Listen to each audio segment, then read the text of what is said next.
Olá a todos, sejam muito bem-vindos. Esta é mais uma aula destas aulas especiais aqui da TV Damásio, do Damásio Educacional, diretamente para você que se interessa, portanto, de assuntos voltados para o direito, assuntos jurídicos, assuntos da ordem do dia, assuntos de suma importância, todos eles enfrentados pelos nossos convidados, pelos nossos professores e palestrantes, em profundidade, aqui no canal TV Damásio, aqui pelo YouTube. E para tanto, hoje foi convidado, para nossa satisfação, aqueceu de pronto o nosso convite, já está conosco o professor convidado desta nossa aula de hoje, que vai tratar sobre medida provisória, o nosso professor Clever Vasconcelos. Olá, Clever, tudo bem? Oi, Zaquini, tudo bem? É um prazer estar aqui com vocês. Tenho acompanhado aí o seu belo trabalho, com os demais professores, convites de peso aí, cada tema interessante, um melhor do que o outro. Fico muito feliz em poder fazer parte desse projeto, agradecer à instituição Damásio, à Faculdade Damásio, onde nós lecionamos Direito Constitucional, aos nossos administradores do cursinho, onde nós temos a nossa pós-graduação e as aulas também, aos queridos amigos do estúdio, enfim, é uma satisfação enorme estar com a família Damásio aqui presente hoje. Muito bem.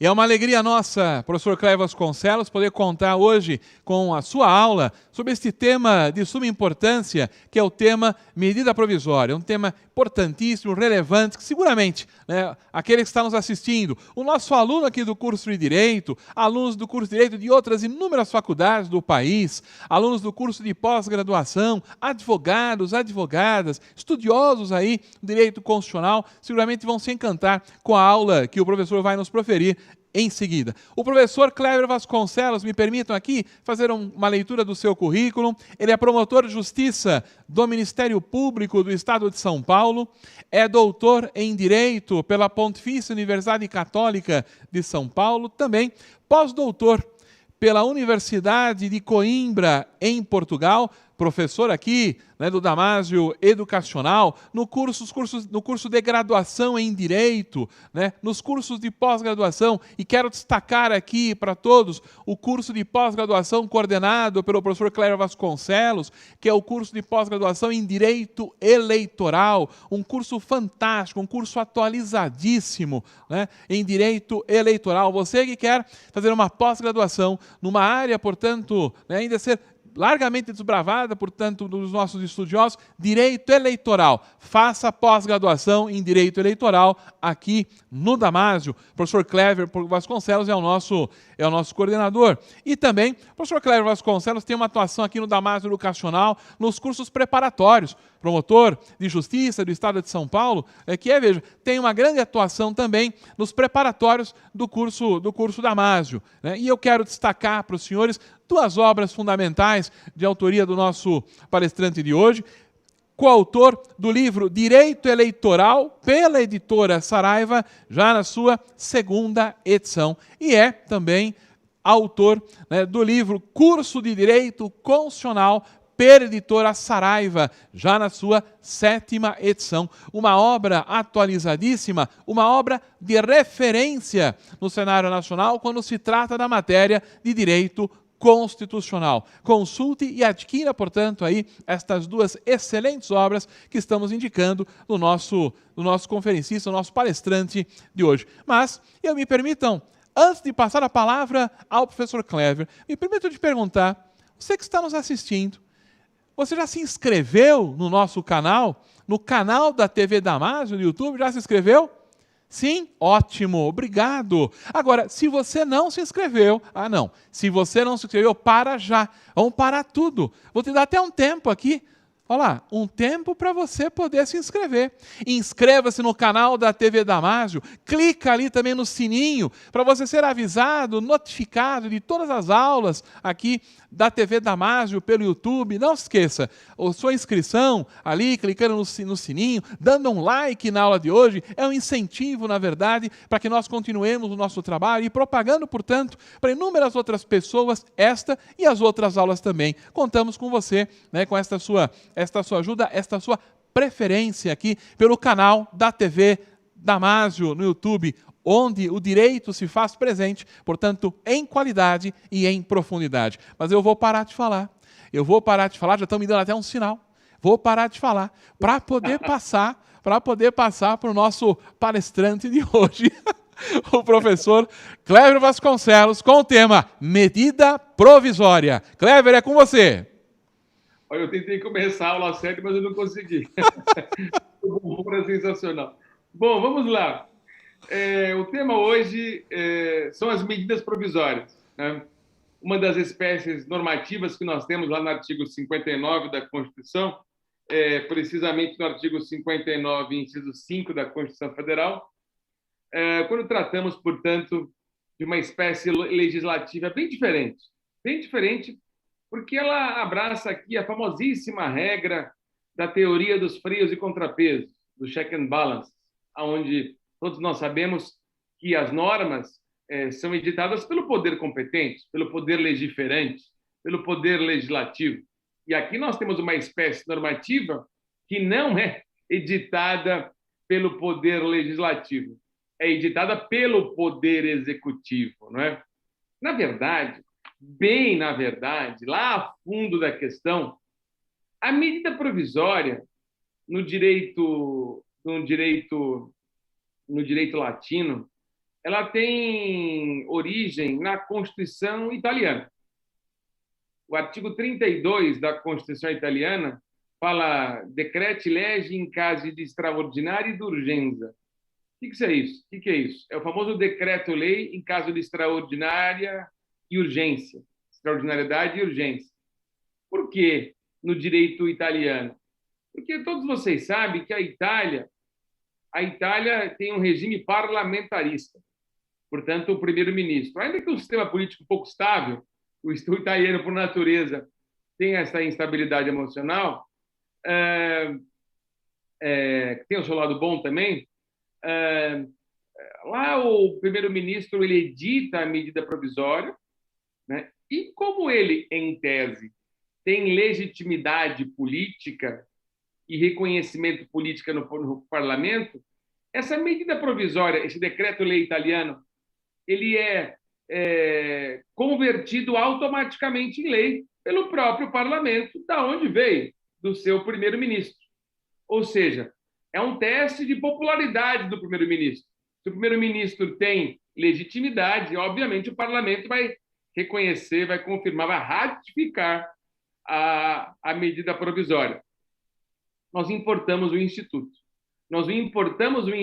E trouxemos ele para o regime presidencialista. Esse que é o problema. Por quê? Porque no regime presidencialista, o chefe de governo ele não é do parlamento, ele se encontra fora do parlamento. Ele é o presidente da República, o poder executivo. Então, o poder executivo implementa uma norma, edita uma norma, né? E aí ele vai fazer o teste de popularidade dele no Congresso Nacional. Sempre é recomendável o presidente consultar, né, nos corredores se existe clima para o Congresso Nacional converter aquela medida provisória em lei ordinária, porque esse é o papel do Congresso Nacional. Mas ele tem toda a liberdade de recusar a medida provisória já em vigor, né? Nós chamamos isso de controle repressivo de constitucionalidade exercido pelo Poder Legislativo, né? Você sempre pensa nas ações diretas, né? Onde o Supremo Tribunal Federal é que vai reconhecer a inconstitucionalidade de uma norma. Olha aqui, o Poder Legislativo tendo a capacidade, tendo a legitimidade de recusar a conversão de uma medida provisória em lei ordinária, sob o argumento não político, mas estritamente jurídico, reconhecendo a sua constitucionalidade superveniente a partir da edição da medida provisória. Portanto, o papel de controle repressivo da constitucionalidade não é exclusivo do Supremo Tribunal Federal. Mas nada impede que o parlamento rejeite a medida provisória basicamente pelo aspecto político também, né? Isso também tem essa possibilidade. Mas, enfim, essa é a nossa medida provisória. Kleber, me diz uma coisa. A medida provisória, ela pode ser editada por governadores? Ela pode ser editada por prefeitos? Sim. O Supremo Tribunal Federal já acenou a esse respeito em algumas ações, onde nós temos medidas provisórias no estado do Acre, no estado de Santa Catarina e também no estado de Tocantins, reconhecidas como medidas constitucionais diante da questão da verticalidade da possibilidade das espécies normativas. Mas desde que a Constituição daquele estado, Santa Catarina, Acre e Tocantins, como obviamente eles têm, tenham a previsão dessa espécie normativa. Se tem lei ordinária estadual, se tem lei complementar estadual, por que não medida provisória estadual? E também, da mesma forma, nos municípios. Então, diante da verticalidade, diante do princípio da simetria constitucional, em matéria legislativa, é permitida a edição também de medidas provisórias estaduais e municipais, e por que não também a distrital. Tá bom? Bom, a medida provisória, ela tem algumas limitações. Bom, antes de mais nada, a iniciativa é do chefe do Poder Executivo, quem está no exercício da presidência, seja o presidente, seja o vice-presidente, seja o presidente da Câmara, o presidente do Senado ou o presidente do Supremo Tribunal Federal. Quem está no exercício da presidência pode editá-la. A partir do dia da sua edição, ela terá eficácia, força de lei ordinária. A categoria normativa da medida provisória é de lei ordinária. Só que nós temos alguns limites materiais. Alguns determinados conteúdos não podem ser legislados por medida provisória. E aonde está essa regra? Essa regra está no artigo 62, pode anotar, artigo 62, parágrafo 1º, inciso 1. Artigo 62, parágrafo 1º, inciso 1 da Constituição Federal. Kleber, quais são as matérias que não podem constar de medida provisória? Vamos lá. Primeiro, nacionalidade. Nacionalidade. Nós temos uma lei de imigração, uma lei de imigração específica a esse respeito. Não cabe medida provisória em termos de nacionalidade.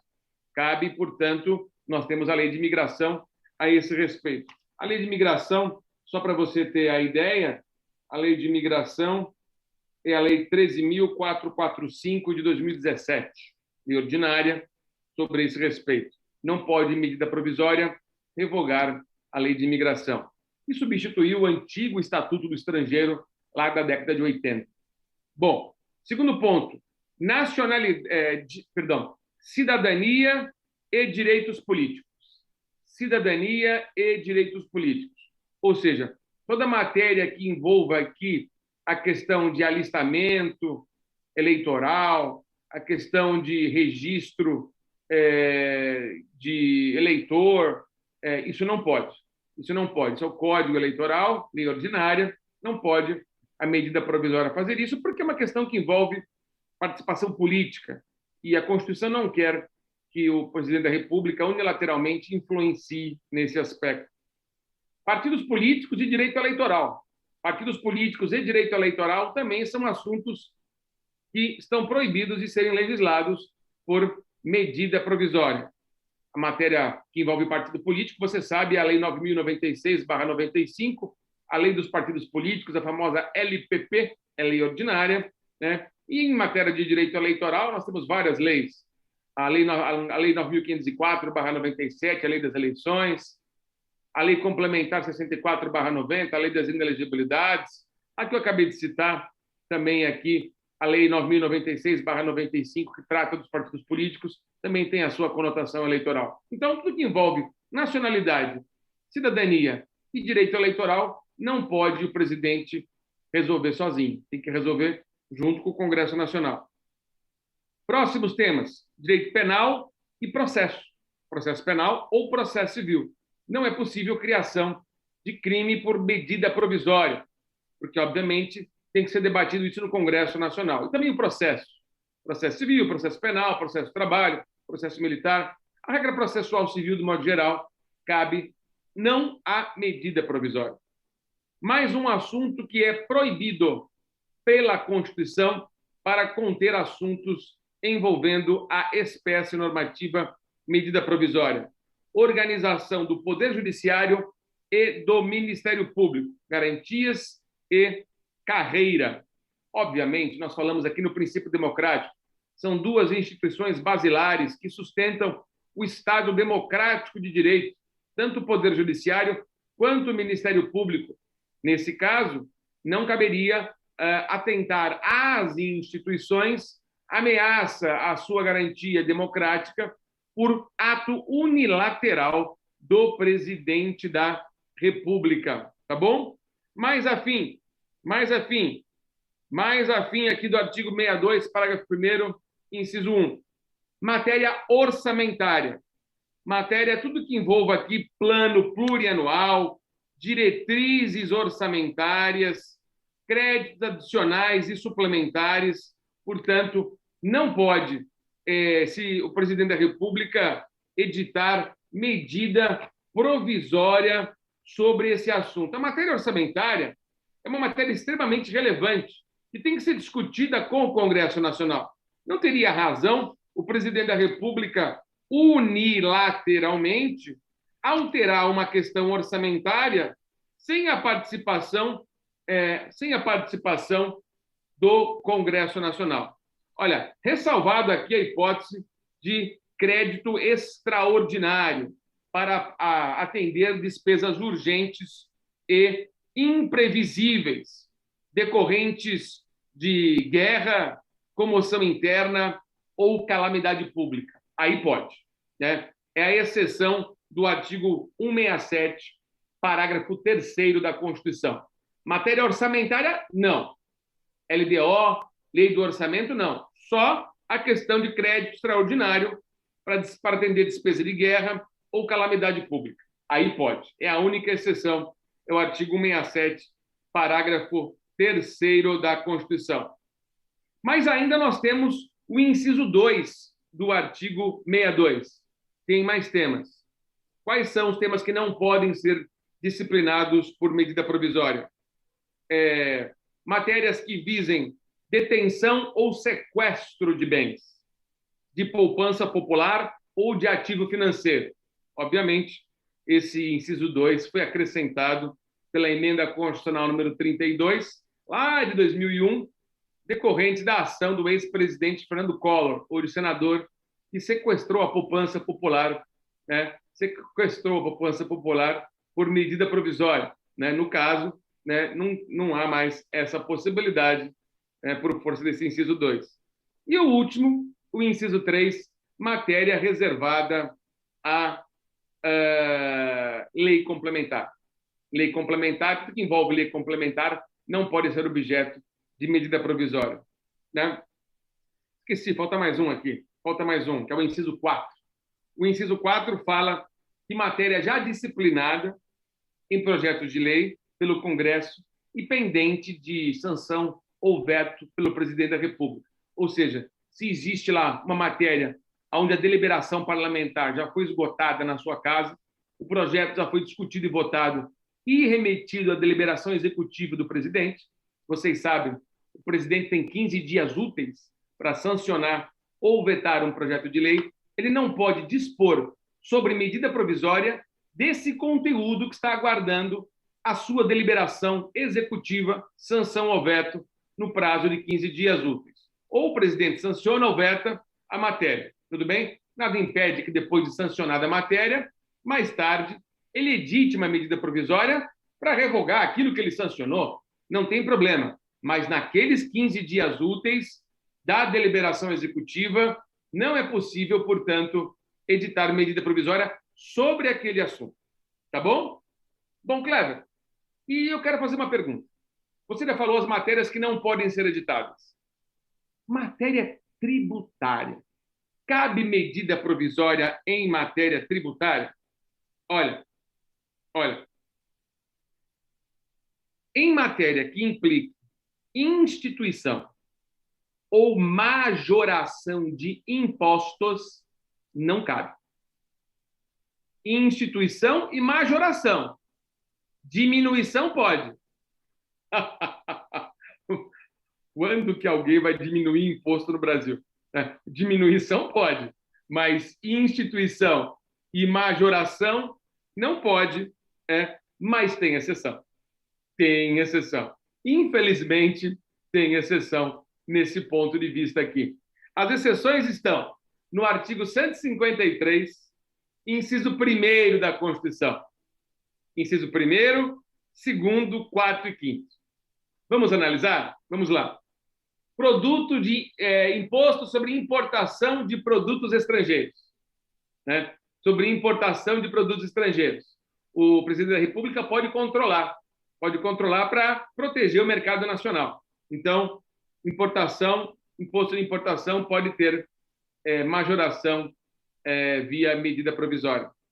Número 2, imposto de exportação para o exterior de produtos nacionais ou nacionalizados. Portanto, para equilibrar o mercado do modo geral, também é possível. Número 4, IPI, imposto sobre produtos industrializados. Sim, se vier aí uma empresa estrangeira ou mesmo uma empresa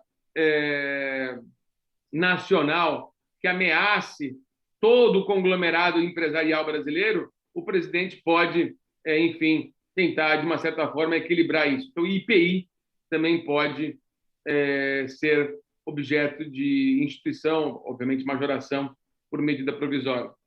E número 5, operações de crédito, câmbio e seguro, e em relação a valores mobiliários, ações em bolsa. Então, tudo que diz respeito a operações de crédito, câmbio, seguro e valores imobiliários, ações, o presidente pode controlar o mercado via tributação. E, por fim, nós temos aqui o artigo 154, inciso 2, que é o caso de imposto extraordinário de guerra. Né? O imposto extraordinário de guerra pode ser instituído ou majorado via medida provisória. Então, nós temos uma limitação material muito grande em relação à medida provisória, mas ela é muito utilizada. Eu sempre acompanhei todos os presidentes da República, eles criticam a medida provisória, até assumirem todos os candidatos à presidência da República criticam a medida provisória, até assumirem o mandato, quando eles podem ter esse poder. Mas, no fundo, governar sem uma capacidade legislativa também seria muito, muito limitador da atitude do Poder Executivo. Tá? Mas, como diz o nome, a medida é provisória. Ela tem eficácia e validade pelo prazo de 60 dias, podendo ser prorrogada por mais 60 dias. Tá? Ótimo. Isso é muito bom, porque nós temos aí, portanto, até 120 dias de uma medida provisória. Tá? Até que o Congresso Nacional a ratifique ou a rejeite. Agora, veja que interessante. Será que o prazo é 120 dias mesmo? Será que o prazo é 120 dias mesmo? Atenção, atenção. Nós temos aqui uma regra que eu vou mostrar para vocês aqui, e a regra é a seguinte: a medida provisória, ela tem prazo de 120 dias, mas esse prazo não é contado em recesso parlamentar. O recesso parlamentar não tem a contagem do prazo da medida provisória. Tá legal? A medida provisória, portanto, não entra na contagem do recesso. Portanto, você veja que a medida provisória pode ter uma eficácia maior do que 120 dias. Tudo bem? Tá legal? Isso é muito importante você ter em mente. Ter em mente. Tá legal? Tá? O artigo 57, parágrafo 8º, diz o seguinte: e havendo inclusão de convocação extraordinária, a medida provisória passa a contar o prazo no período de convocação extraordinária. Então, essa história que medida provisória vale por 120 dias, 60 mais 60, pode ser estendida, havendo contagem do prazo dela no período de recesso do Congresso Nacional. Aliás, nesse período de recesso não se conta os 120 dias. Lembrando sempre que o período de recesso é do dia 18 de julho ao dia 31 de julho e do dia 23 de dezembro ao dia 31 de janeiro. Tá bom? Perfeito? Vamos em frente. Bom, a medida provisória foi imposta pelo presidente da República. Qual é o primeiro passo dela? O primeiro passo dela era ser encaminhada para a Câmara dos Deputados. Para a Câmara dos Deputados, não precisamente. Ela vai para uma comissão. Ela vai para uma comissão, chamada Comissão Mista do Congresso Nacional. Uma comissão mista, que não é da Câmara nem do Senado. É uma comissão do Congresso. Essa comissão receberá a incumbência, nos termos do artigo 62, parágrafo 9º, de emitir um parecer sobre a constitucionalidade ou não dela já em vigor e também sobre a conveniência e a oportunidade dela naquele cenário nacional. Os pareceres são opinativos, não são vinculantes, não são deliberativos. Esse parecer só vai instruir a votação da medida provisória. Tá legal? A partir do momento em que a medida provisória sai da comissão, ela segue para a Câmara dos Deputados, para ser votada na Câmara dos Deputados. Tudo bem? Olha, a medida provisória, ela será votada na Câmara e depois separadamente no Senado, né? Não é a votação pelo Congresso Nacional, ainda que a comissão preliminar seja do Congresso.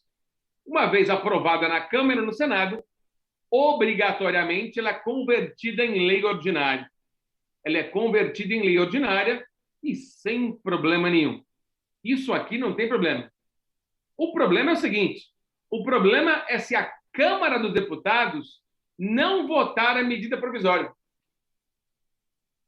Portanto, existe aqui uma coisa chamada regime de urgência da medida provisória.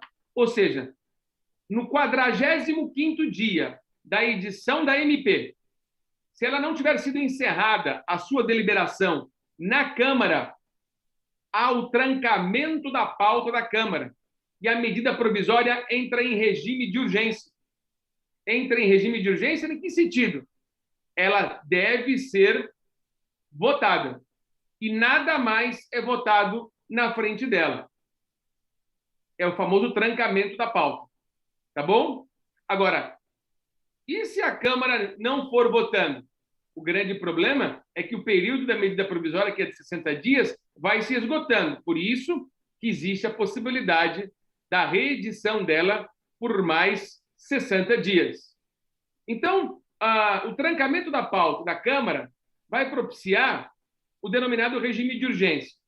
Como esse trancamento se dá no 45º dia e a medida provisória tem 60 dias de vigência, são 15 dias de regime de urgência. Considerando a possibilidade da reedição da MP, portanto, são 75 dias de possibilidade de trancamento da pauta da Câmara dos Deputados. Mas fique bem claro, só fica trancada a pauta dos assuntos que envolvem a mesma categoria hierárquica da medida provisória, que são leis ordinárias.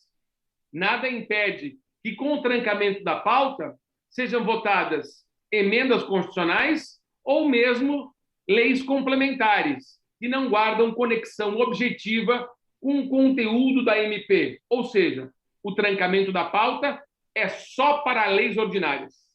Somente para leis ordinárias. Perfeito?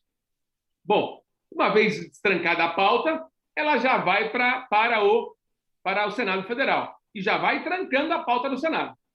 Se já veio trancada a pauta na Câmara, já vai trancada a pauta no Senado. Ou seja, o Congresso Nacional tem prazo de 45 dias para deliberar sobre a medida provisória. A grande verdade é essa. Agora, pensa no seguinte, e o Kleber é aceleradíssimo hoje. Pensa no seguinte, pensa na possibilidade do Poder Legislativo emendar a medida provisória. Pode isso? É lógico que pode. É da natureza do Congresso Nacional a atividade legiferante. Ele tem toda a capacidade de emendar o texto de uma medida provisória. Mas se for aprovada uma emenda na medida provisória, aí tem o seguinte problema. A partir do momento em que a medida provisória recebe uma emenda modificativa do seu texto original, ela se converte em projeto de lei ordinária. E fica valendo a medida provisória lá original por tempo indeterminado. Ah, isso pouca gente sabe. Ou seja, a partir do momento em que o Congresso Nacional, Câmara ou Senado, emenda, essa emenda é votada e aprovada, há uma modificação do texto original. E aí a medida provisória, lá de trás, fica em vigor com o seu texto original. Vai dar um rolo danado. Por quê? Porque se o Congresso Nacional aprovar o projeto de lei ordinária, que era então medida provisória, vai revogar a medida provisória original, que estava em vigor com um texto original. Então é preciso que o Congresso Nacional, a partir desse momento, edite um decreto legislativo regulamentando as situações decorrentes dessa revogação do texto original. A não ser que o Congresso Nacional respeite o período anterior da originalidade do texto da medida provisória editada. Então, fique bem claro, o Congresso Nacional, a partir do momento em que modifica o texto original da MP, tem um prazo de 120 dias para editar um decreto legislativo explicativo da situação decorrente da revogação do texto original da medida provisória que estava até em vigor. Perfeito? Tá legal? Isso é muito importante. Isso é muito importante. Ô, Kleber, e me diz uma coisa. E se esse prazo de 45 dias do regime de urgência trancar a pauta da Câmara, e a medida provisória tiver o seu prazo escoado de 60 dias, e o presidente não reeditou, ou reeditou e passou o prazo de 75 dias, ela perde força, perde eficácia.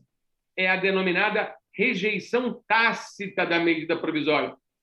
Rejeição tácita da medida provisória. Mas ela perde eficácia? Perde. Tem a rejeição expressa da medida provisória e tem a rejeição tácita. Mas ela perde eficácia desde quando, Kleber? Presta atenção. Ela perde eficácia desde a sua edição. O efeito ex tunc, como a medida provisória nunca tivesse existido. Kleber, mas espera um pouquinho. E se ela, nesse período, gerou algum tipo de efeito? E alguém se valeu da medida provisória legislativamente? Como é que fica o princípio da legalidade? O Congresso Nacional também terá o prazo de 120 dias para editar um decreto legislativo após a sua rejeição tácita para disciplinar situações decorrentes que estavam em vigor da medida provisória. Cleber, mas peraí, o Congresso Nacional não votou a medida provisória. Você acha que o Congresso Nacional vai editar um decreto legislativo explicativo para mostrar como ficaram os efeitos da medida provisória que perdeu a sua eficácia desde a sua edição? Costumeiramente não se faz isso. Mas tem esse prazo de 120 dias. E se passar o prazo de 120 dias? se passar o prazo de 120 dias sem o Congresso Nacional editar o decreto legislativo sobre esse assunto, surge um instituto, que é o Instituto do 62, parágrafo 11 da Constituição, que o ministro Marco Aurélio Mello, agora anunciado a sua aposentadoria, ele deu o nome de efeito do retorno envergonhado. Efeito do retorno envergonhado. O que é isso? Isso é o seguinte: se nesse prazo de 120 dias não for editado o decreto legislativo, a medida provisória valerá durante aquele período em que ela teve eficácia. Ou seja, a revogação tácita ou expressa da medida provisória não passa mais a ter o efeito de ex tunc. Será o efeito ex nunc, não retroativo. Mas, invariavelmente, para que isso ocorra, a gente precisa esperar o escoamento do prazo de 120 dias, que é o prazo para o decreto legislativo explicativo do Congresso Nacional a esse respeito, né? Você veja que existe aqui embates importantes quanto aos efeitos da medida provisória no cenário legislativo nacional. Tudo bem? Isso é muito importante, nós termos isso em mente. Tá bom? Tá legal? Bom, vamos em frente, Cleber. Vamos em frente. Vamos em frente sobre a questão da medida provisória. Bom, já vimos os efeitos, Casa do Congresso Nacional, ótimo, muito bem. Bom, um detalhe importante sobre a medida provisória é a seguinte: cabe controle de constitucionalidade em relação a ela? Por quê? Porque é o seguinte, você me falou aí que as medidas provisórias elas são editadas com prazo de 60 dias, podendo ser prorrogadas por mais 60. Perfeito. Mas em que momento eu posso editar uma medida provisória? Em dois momentos. Quando ela seja urgente e necessária. Urgente e necessária. O próprio caput do artigo 62 fala isso. Olha só, diz aqui: em caso de relevância e urgência, o presidente da República poderá editar medidas provisórias. Mas, Cleber, o que é urgente e o que é relevante? Existe na Constituição a definição do que é urgente e o que é relevante? Não existe. O Supremo Tribunal Federal já enfrentou esse tema? Já. Está pacificada a jurisprudência. O que é urgente e o que é relevante, quem decide é o chefe do Poder Executivo. Não, Cleber, mas ele vai dar o nome de uma ponte por medida provisória? Isso não tem nada de urgente, nem de relevante. Dar nome a uma ponte de uma rodovia federal. Papel do presidente da República. Não tem sentido isso. Então, o Supremo Tribunal Federal disse o seguinte: olha, é o presidente que tem essa categoria de aquilatar o que é urgente e o que é relevante. Mas toda vez que houver um desvio de finalidade do interesse público quanto à urgência ou quanto à relevância, o Supremo Tribunal Federal poderá, inclusive, reconhecer a inconstitucionalidade dessa urgência e dessa relevância. Ele entraria no aspecto subjetivo, que é extremamente perigoso do ponto de vista do ativismo. Mas, cuidado, só quando ocorrer desvio de finalidade pública, apurada em cada caso concreto. Havendo esse desvio de finalidade pública, portanto, nós temos aqui a possibilidade do controle repressivo do Supremo Tribunal Federal em relação às medidas provisórias. Por quê? Só é possível a atividade legislativa presidencial monocrática dentro dessa questão de relevância e urgência. Agora, tem outros detalhes. Suponha que o presidente da República edite uma medida provisória, se arrependa. Qual é a solução para isso? Ele revogar essa medida provisória com outra medida provisória. Ele não pode simplesmente falar, ó, retira da pauta do Congresso. Ele não pode. Ele só vai revogar uma medida provisória com outra.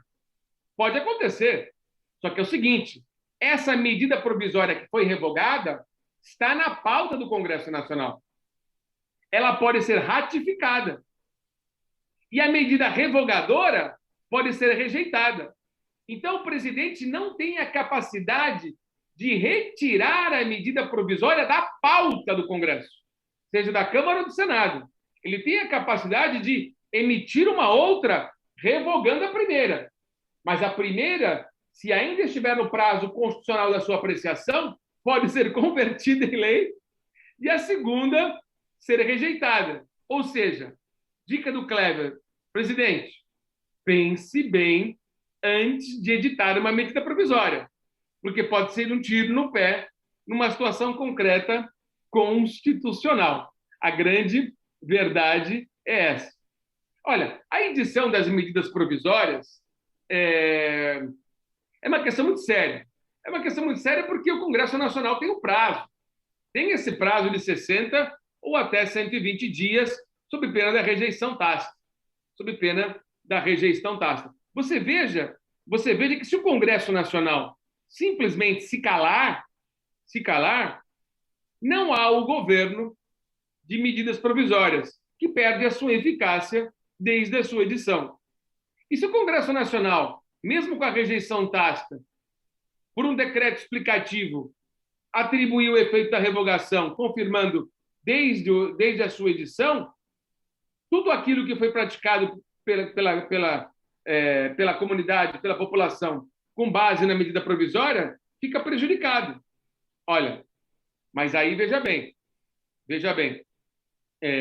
tem a coisa julgada, tem o direito adquirido, tem o ato jurídico perfeito, que são institutos de estabilidade constitucional, de segurança jurídica, né? Se a pessoa adquire um direito, tem o trânsito em julgado de uma decisão, tem um direito adquirido por força da medida provisória, fica muito discutível a concessão dos seus efeitos ex tunc, ainda que pela explicação de decreto legislativo, ou mesmo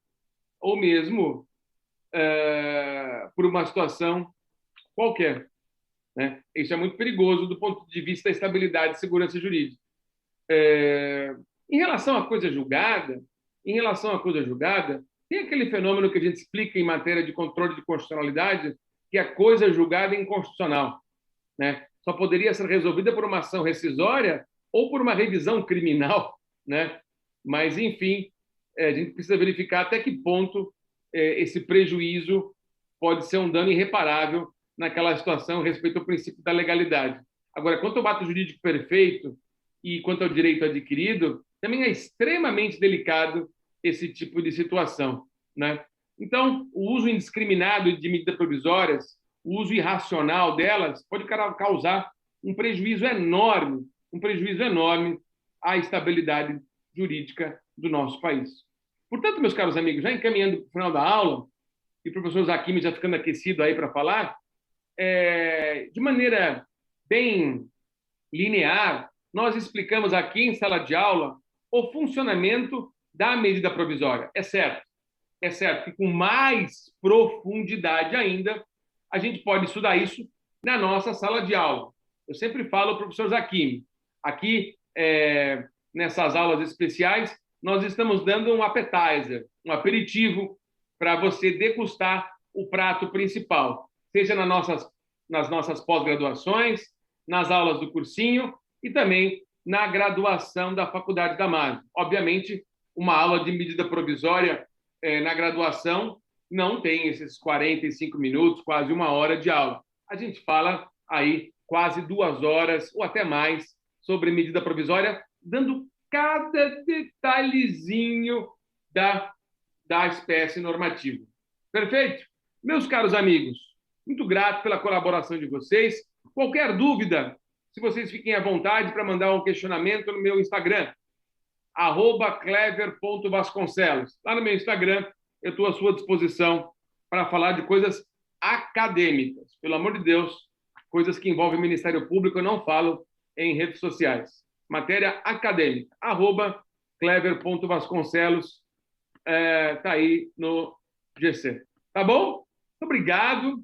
Meu amigo Zaquini, vou passando a palavra a você, lisonjeado com a possibilidade de participar mais uma vez dos nossos encontros.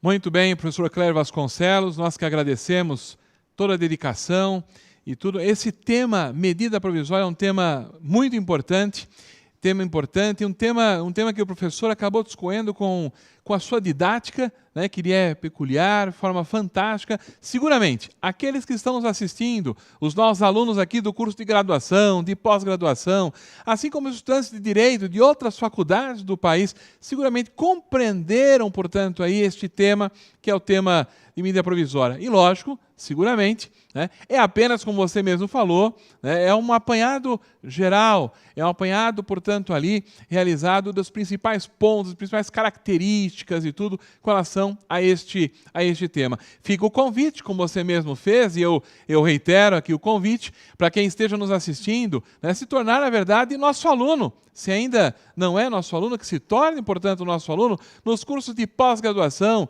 em Direito Eleitoral, Direito Constitucional e inúmeros outros cursos de pós-graduação aqui do Damásio Educacional. Os nossos alunos do curso de graduação, dos cursos preparatórios, já têm aí a oportunidade, né, de ter aulas com o professor Cléver Vasconcelos sobre este tema e outros inúmeros temas também. Professor Cléver, muito obrigado pela gentileza de ter esta aula aqui conosco sobre medida provisória e até uma próxima oportunidade. Até mais. Tchau, tchau. Tchau, meu amigo Zaquini. O meu retorno está um pouco ruim aqui. Eu vi que você parou de falar. Muito obrigado pela oportunidade. Tamo junto. Grande abraço. Até mais. A todos vocês também, um grande abraço e nos sigam. Sigam aí nas aulas, portanto, especiais da TV Damásio. Grande abraço a todos e até a próxima oportunidade. Até.